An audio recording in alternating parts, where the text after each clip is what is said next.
চামড়া আমরাও গরম করে দেবো, একদম ওপেন চ্যালেঞ্জ করছি। যদি এইসব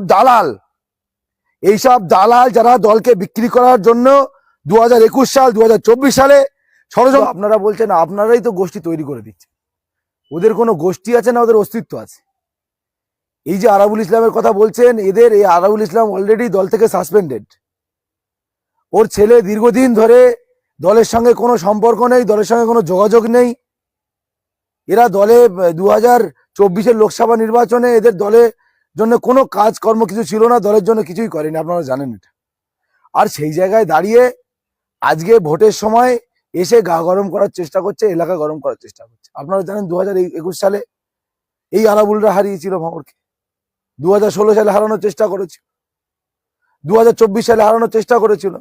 শওকত মোল্লার নেতৃত্বে গোটা ভাঙড়ের তৃণমূল কংগ্রেসের কর্মীরা যখন 2021 সালে একেবারে এরা হারিয়ে দিয়ে দলকে বিক্রি করে চক্রান্ত করে দলকে মমতা বন্দ্যোপাধ্যায় অভিষেক বন্দ্যোপাধ্যায়ের নামকে নিশ্চিহ্ন করার জন্য এরা চক্রান্ত করেছিল, 2021 সালে করে দিয়েছিল। আজকে ভাঙড়ের তৃণমূল কংগ্রেস কর্মীরা মার খাইয়েছিল আইএসএফ এর কাছ থেকে, মারার হয়েছিল আইএসএফ এর কাছ থেকে। তাহলে সেই জায়গায় দাঁড়িয়ে শওকত মোল্লা দায়িত্ব পাওয়ার পরে ভাঙড়ে তৃণমূল কংগ্রেসটা নতুন করে ফের আবার উজ্জীবিত হয়েছে। আজকে 2021 পরে 24 সালের লোকসভা নির্বাচনে নতুন করে আবার ফের তৃণমূল কংগ্রেসের পতাকা উত্তোলিত হয়েছে। মমতা বন্দ্যোপাধ্যায়ের নাম নতুন করে ভাঙড়ে, অভিষেক বন্দ্যোপাধ্যায়ের নাম নতুন করে ভাঙড়ে বলার জন্য এই যে তৃণমূল কংগ্রেসের কর্মীদের বুকে সাহস জুগিয়েছে কে? শওকত মোল্লা। গায়ে লাগছে তাই তো আজকে নতুন করে ফের অশান্তি অরাজকতা করার চেষ্টা করা হচ্ছে 2026 আগে।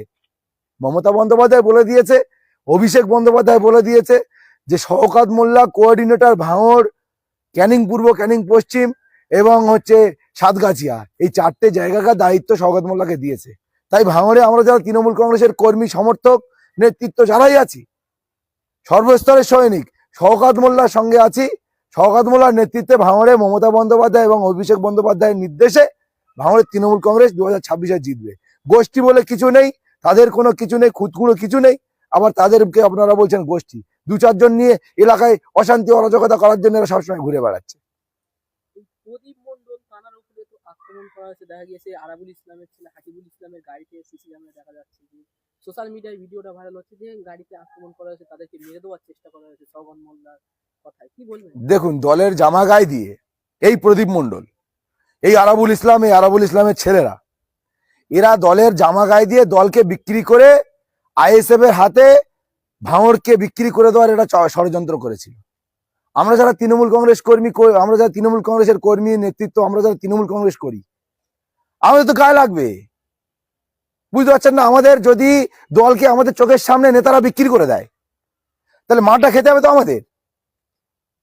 আজকে দলের যারা দলে থেকে দলের ক্ষতি করার চেষ্টা করেছে, তারা যদি এলাকায় ঢুকে নতুন করে এলাকা গরম করে অশান্তি করার চেষ্টা করে, চামড়া আমরাও গরম করে দেবো, একদম ওপেন চ্যালেঞ্জ করছি।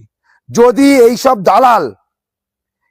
দালাল যারা দলকে বিক্রি করার জন্য 2021 সাল 2024 সালে ষড়যন্ত্র করেছিল, সেই দালালরা 26-এর আগে যদি এলাকায় গরম করতে আসে, চামড়া গরম করে দেবো একদম ডাইরেক্ট বলছি, কোনো কথা হবে না। শওকত মোল্লার নেতৃত্বে অভিষেক বন্দ্যোপাধ্যায় এবং মমতা বন্দ্যোপাধ্যায়ের নির্দেশে গোটা ভাঙড় তৃণমূল কংগ্রেস চলবে।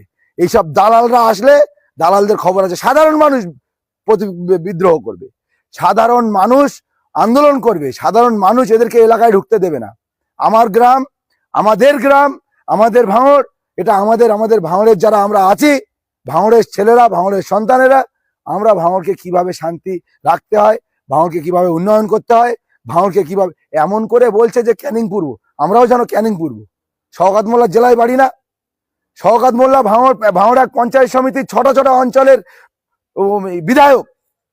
ভাঙড় এক পঞ্চায়েত সমিতির 3টে অঞ্চল যদি আমাদের ভাঙড় বিধানসভায় থাকে, আর ভাঙড় এক ছটা অঞ্চলের বিধায়ক শওকত মোল্লা বহিরাগত। তোমরা ভাঙড়ে বসে ভাঙড়ের নাম বদনাম করবে, ভাঙড়কে বিক্রি করবে। আজকে পূর্ব শরীফের কাছে কারা বিক্রি করেছিল ভাঙড়কে? 1 কোটি টাকা দিয়ে একজনের কথা আপনারা ভাইরাল হয়নি, শোনেননি আপনারা? আজকে বড় কথা বলছে, বড় কথা বলতে আসলে বড় ঝাপটা খেয়ে যাবে, কোনো কথা হবে না।